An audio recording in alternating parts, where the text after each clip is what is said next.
Sesaat lagi Anda akan mendengarkan program Renungan Sahabat Seperjalanan bersama Pendeta Wendy Pratama. Selamat mendengarkan.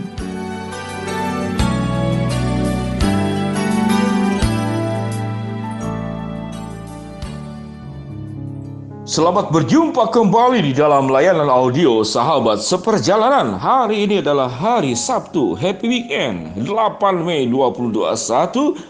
Tema renungan dan saat teduh kita dengan judul Hati yang Tercuri. Hati yang tercuri. Firman Tuhan terambil dalam Matius pasal ke-6 ayat yang ke-24. Demikian bunyi firman Allah.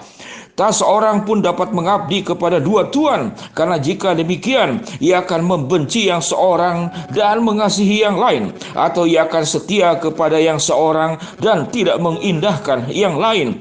Kamu tidak dapat mengabdi kepada Allah dan kepada Mamon. Mari kita berdoa. Bapa yang di dalam surga, kami bersyukur kami boleh belajar untuk menjadi pribadi-pribadi yang setia. Dan untuk menjadi setia, hati kami harus ada di tempatnya, hati kami harus pada proporsinya, dan kami jangan sampai menjadi pencuri hati atau hati yang tercuri. Di dalam nama Tuhan Yesus kami berdoa, amin. Shalom sahabat seperjalanan yang dikasihi Tuhan. Kalimat terakhir di dalam doa pembukaan saya, jangan jadi pencuri hati atau hatimu tercuri. Apa artinya? Sahabat seperjalanan yang dikasihi Tuhan, kalau berbicara tentang hati, hati adalah bagian yang paling sangat pribadi dalam kehidupan kita.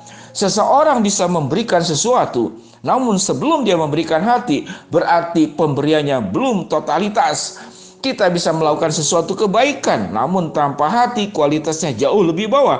Namun tatkala engkau melakukan segala sesuatu dengan hatimu, maka engkau sedang memberikan yang paling tulus, yang paling baik, yang engkau berikan kepada yang bersangkutan. Sahabat seperjalanan, siapa milik hati kita? Tentunya hatimu hanya boleh dimiliki oleh Allah dan tidak oleh setan. Hatimu hanya boleh dimiliki oleh orang-orang yang resmi di dalam hubungan dengan dirimu, yaitu istrimu, suamimu, orang tuamu, anak-anakmu, yaitu dengan keluarga. Dan hatimu yang terpenting adalah milik kebenaran, bukan milik keberdosaan. Sehingga setiap hati yang condong kemanapun, itu harus di dalam kebenaran dan bukan di dalam kesalahan. Kita belajar tentang bagaimana hati kita tidak tercuri. Bagaimana menjelaskan hal ini? Mari saya berikan beberapa contoh yang sangat sederhana. Apa yang bentuk hati yang tercuri ataupun yang dicuri? Yang pertama, di dalam keluarga. Di dalam keluarga banyak hati yang tercuri oleh pihak lain. Tatkala istri tidak setia kepada suami, suami tidak setia kepada istri, maka hatimu sedang tercuri pihak lain. Tatkala seorang ayah yang seharusnya memberikan waktu yang cukup di dalam membimbing, mengasuh, membesarkan anak-anak yang menjadi tanggung jawabmu dan tidak hanya tanggung jawab istrimu, lalu engkau hanya sibuk dengan hatimu untuk melakukan hobi-hobimu, mungkin mancing, mungkin otomotif, mungkin apa lagi, atau engkau lebih banyak kumpul-kumpul di kafe-kafe, di warung kopi dengan teman-temanmu. Lalu engkau tidak menjalankan tanggung jawabmu sepenuhnya untuk berjuang untuk keluargamu, maka hatimu sedang tercuri dan hidup tidak dalam kebenaran. Itu contoh-contoh tentang hati yang tercuri. Apa itu hati yang tercuri? Yaitu penggunaan finansial. Tatkala engkau mengeluarkan uang untuk hal-hal yang tidak penting, engkau lebih banyak menggunakan uang yang ada pada dirimu hanya untuk dirimu sendiri, untuk nafsumu. Sikap-sikap hedonis, membelanjakan yang tidak perlu, membuang waktu yang tidak pada tempatnya. Sementara orang yang berhak atas uangmu, orang yang berhak atas waktumu, orang yang berhak atas hatimu, yaitu anggota keluargamu di rumah, engkau tidak pedulikan, maka engkau sedang tercuri hatimu kepada pihak-pihak lain. Alkitab mengatakan, barang siapa yang kemudian hidup itu tidak bisa mengabdi kepada dua tuan, Ia akan membenci yang seorang dan mengasihi yang lain, dan ia akan setia kepada seorang dan tidak mengindahkan yang lain. Kamu tidak dapat mengabdi kepada Allah dan kepada Mammon. Sehingga kalimat yang saya sampaikan sebelumnya, hatimu itu harus menjadi milik Allah, dan hatimu itu harus di dalam kebenaran. Sewaktu hatimu menjadi milik Allah dan hatimu di dalam kebenaran, maka hidupmu akan benar, hidupmu akan bertanggung jawab, hidupmu akan tidak serong kiri dan serong kanan. Hidupmu tahu bagaimana prioritas, dan kehidupanmu matang, dewasa, dan bijaksana. Engkau tahu mana yang lebih didahulukan, mana yang kemudian yang belakangan, mana yang primer dan mana yang sekunder, mana yang penting, mana yang kurang penting, mana yang tidak penting, bahkan mana yang paling berbahaya, yang tidak boleh disentuh sama sekali. Sahabat seperjalanan, sewaktu hatimu menjadi milik Allah dan hidup di dalam kebenaran, engkau akan menjadi orang tua yang bijaksana, engkau akan menjadi pasangan yang bijaksana, sebagai suami, sebagai istri, dalam persahabatan, di dalam berpacaran. Engkau akan menjadi bos yang takut akan Allah, engkau akan menjadi pegawai yang berjuang, bertanggung jawab, bekerja.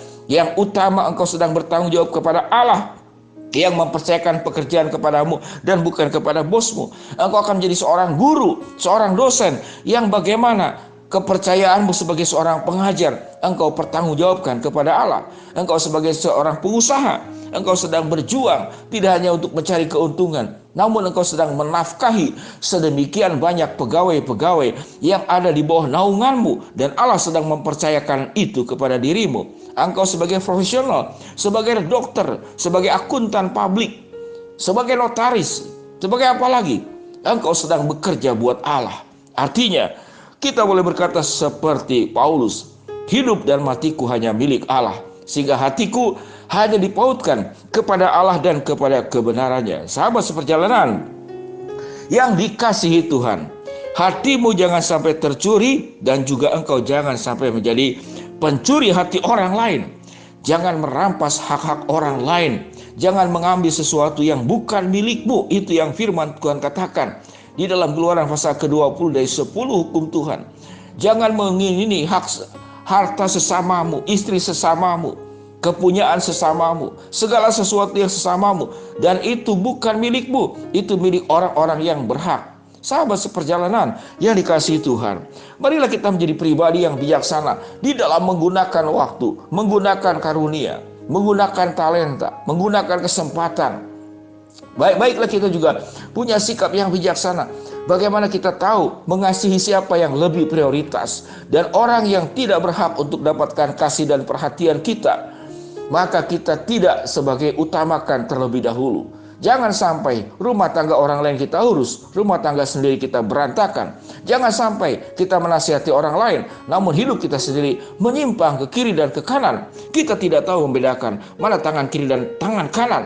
Sahabat seperjalanan yang dikasihi Tuhan, hati yang berpaut kepada Allah dan kepada kebenarannya, maka dia akan hidup dengan benar, berumah tangga dengan benar, bekerja dengan benar, berbicara dengan benar, berpikir dengan benar, merasakan dengan benar, bertingkah laku dengan benar, dan kehidupanmu itu membawa berkat. Sewaktu engkau berpaut kepada kebenaran dan kepada firman-Nya, kepada Allah engkau berpaut dan bersatu, maka hidupmu akan penuh dengan berkat, dan hidupmu akan membawa berkat kemanapun juga. Sahabat seperjalanan yang dikasihi Tuhan, hati yang tercuri, biarlah hatimu hanya menjadi milik Allah dan bukan milik siapapun juga.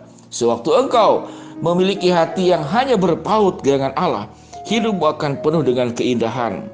Biarlah kita menjadi pribadi yang tidak terbawa oleh bujukan, ajakan, iming-iming, hal yang memikat, hal yang memesona, hal yang menarik, lalu hatimu terpikat kepada dia.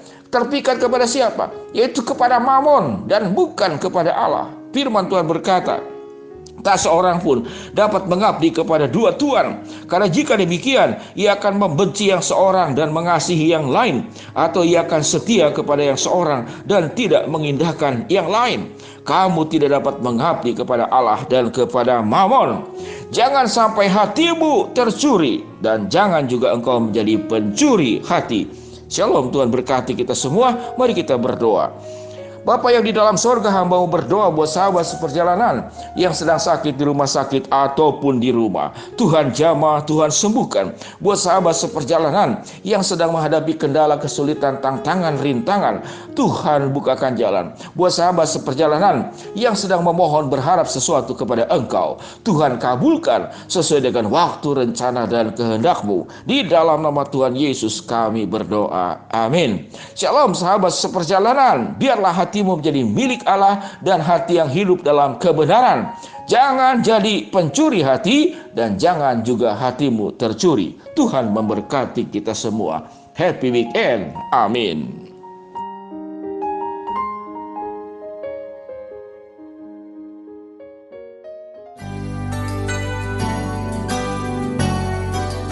Anda baru saja mendengarkan program Renungan Sahabat Seperjalanan bersama Pendeta Wendy Pratama. Terima kasih atas perhatian Anda. Tuhan Yesus memberkati.